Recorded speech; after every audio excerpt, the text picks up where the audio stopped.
Assalamualaikum warahmatullahi wabarakatuh. Perkenalkan nama saya Damar Ganika Ardin. Di sini saya akan mengerjakan tugas mingguan untuk soal shift satu. Di sini ada tiga soal yang akan saya kerjakan. Yang pertama adalah sebuah perusahaan ingin mengetahui rata-rata biaya transportasi bulanan karyawannya. Dari populasi karyawan diambil sampel acak sebanyak 120 orang. Hasil pengamatan menunjukkan rata-rata biaya transportasi 2,8 juta rupiah dengan simpangan baku Rp500.000. Tentukan interval kepercayaan 95% untuk memperkirakan rata-rata biaya transportasi seluruh karyawan perusahaan tersebut. Yang kedua, penelitian dilakukan untuk membandingkan proporsi mahasiswa dan pelajar SMA yang menggunakan e-wallet sebagai alat pembayaran utama. Dari 500 mahasiswa, terdapat 320 orang yang menggunakan e-wallet. Sementara itu, dari 400 pelajar SMA, terdapat 210 orang yang menggunakan e-wallet. Tentukan interval kepercayaan 95% untuk selisih proporsi sesungguhnya antara mahasiswa dan pelajar SMA yang menggunakan e-wallet. Soal ketiga, sebanyak 10 botol minuman diambil secara acak dari suatu proses produksi. Dari hasil pengukuran volume, diperoleh simpangan baku sampel sebesar 0,28 liter. Diasumsikan volume minuman berdistribusi normal. Tentukan interval kepercayaan 95% untuk variansi dan simpangan baku volume seluruh botol minuman yang diproduksi. Oke, di sini saya akan mengerjakan tiga soal ini dengan menggunakan software RStudio dan Minitab.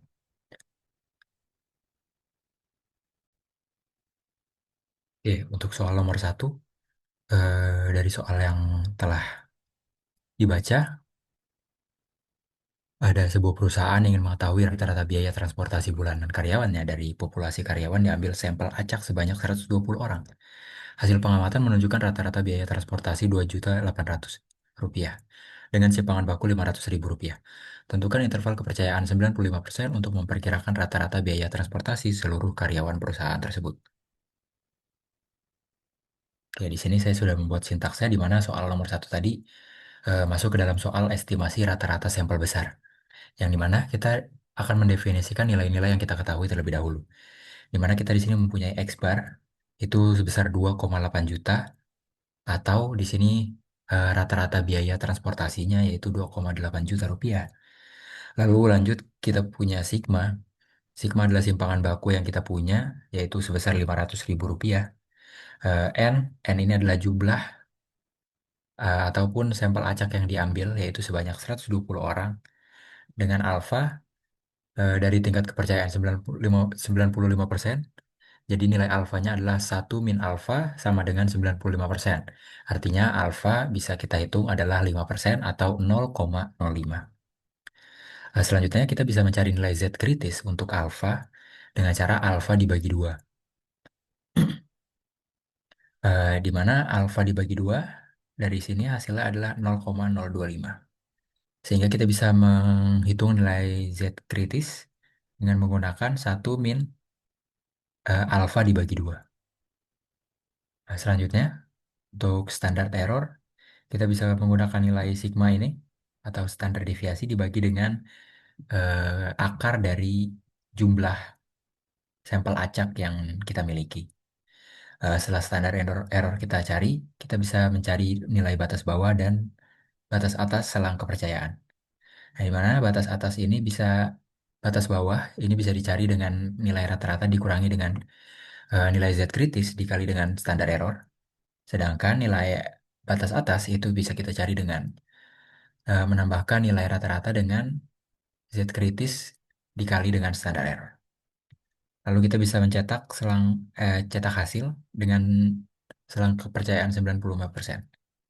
Bisa langsung kita run aja.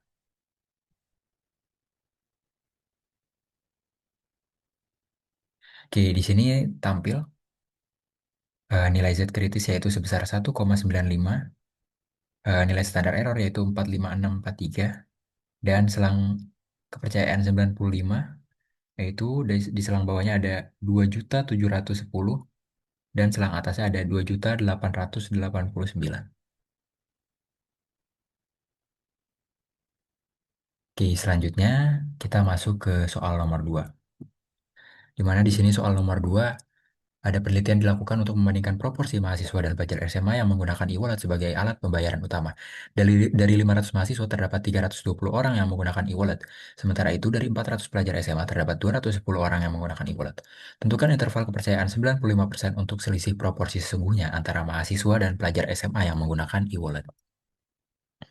Oke, dari soal tadi kita bisa mendefinisikan bahwa soal tersebut adalah estimasi selisih dua proporsi, di mana diketahui untuk mahasiswa sendiri ya, jumlah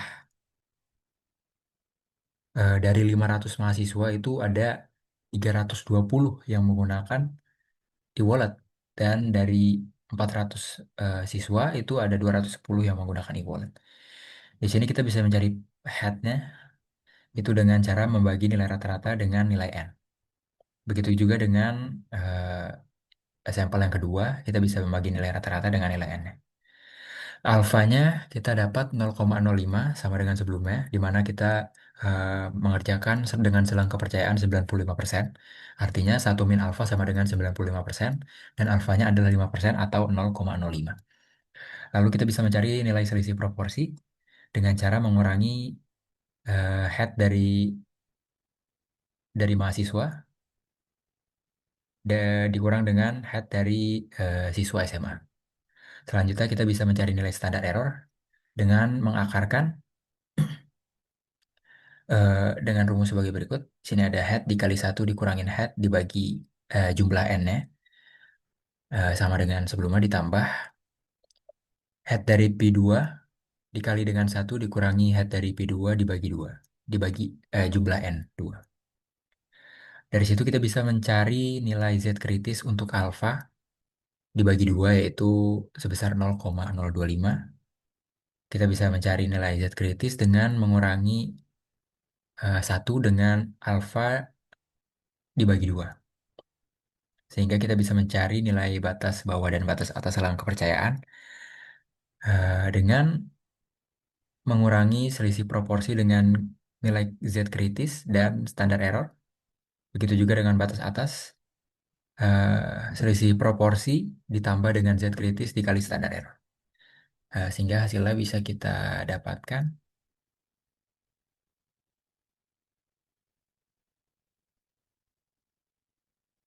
Di mana di sini tampil bahwa nilai standar errornya adalah 0,0329776.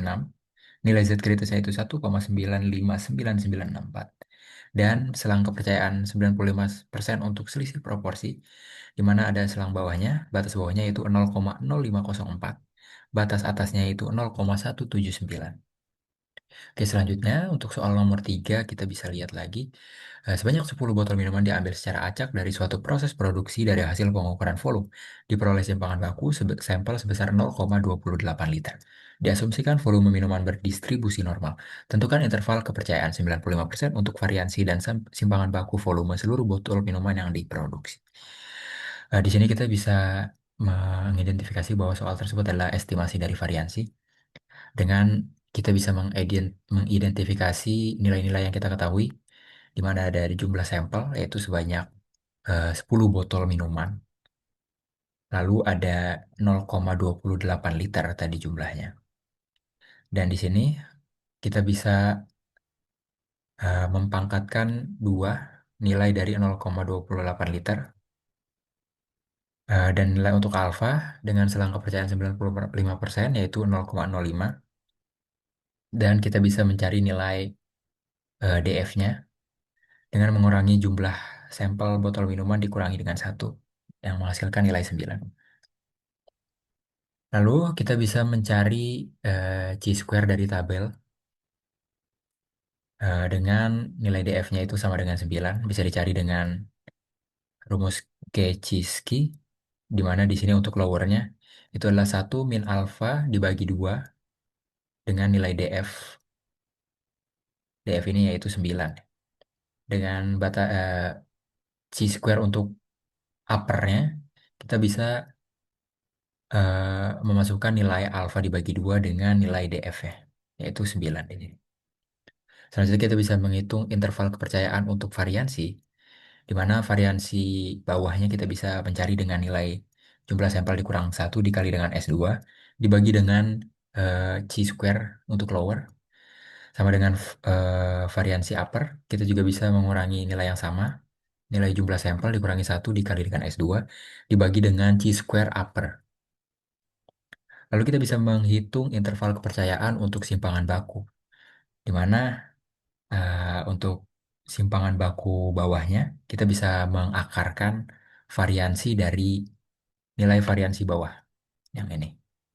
Lalu untuk standar simpangan baku atasnya, kita juga bisa mengakarkan nilai variansi dari upper. Selanjutnya kita bisa mencetak hasil dari perhitungan, bisa langsung di running.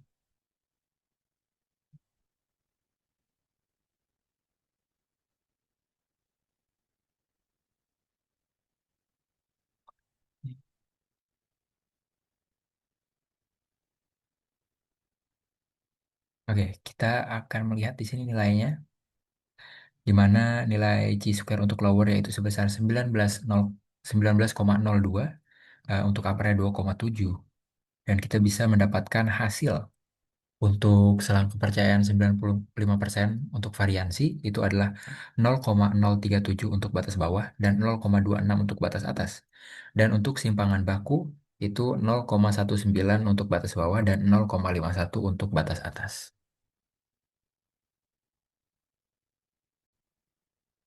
Selanjutnya untuk software Minitab, kita bisa mengklik tombol menu Start dan basic statistik.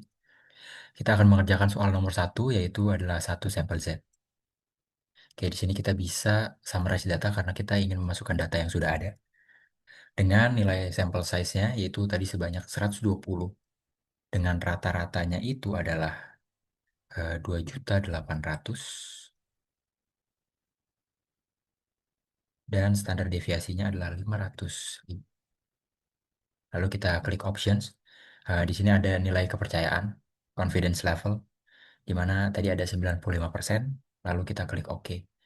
Dan dia akan muncul hasilnya yaitu 271.054 dan 28894 yang nilainya sama dengan di RStudio.